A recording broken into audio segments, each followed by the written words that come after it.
Зайдите. В таком доме не то что гостей принимать, жить неприятно. Но 7 лет Софье Муртазиной пришлось ютиться именно здесь, после того, как ее собственный дом сгорел. Назвать вот это здание жилым домом очень сложно. Здесь нет никаких условий. Он полуразрушен, крыша течет, вода из колодца. Здесь нет электричества и газа. Ужас, ужас, ужас. Ужасно, как хорошо, да? Ой, как хорошо, жить охота. Привычка ужасаться Софья Муртазина еще не может перестроиться. Ведь это не просто новая квартира, это новая жизнь. Балкон, говорю, я мечтала всю жизнь. На балконе цветы выращивать буду и сидеть, чай пить можно. Татьяне Волковой, Елене Щербаковой.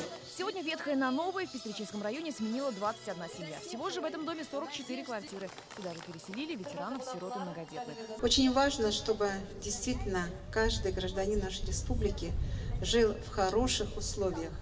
От этого будет зависеть и семейные отношения, от этого будет зависеть и здоровье человека.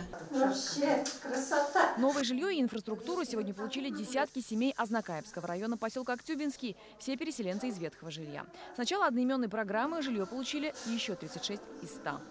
Они у меня заняли все комнаты. Не знаю, в какой я попаду сама.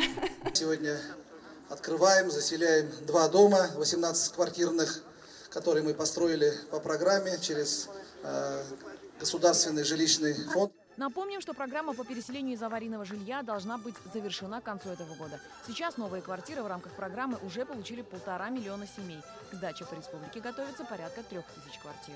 Альбина Слугараева, Амир Залишев, Фуат Гайсин, Булат Шафигуллин, ТНВ, Пестричинский, Азнакаевский районы.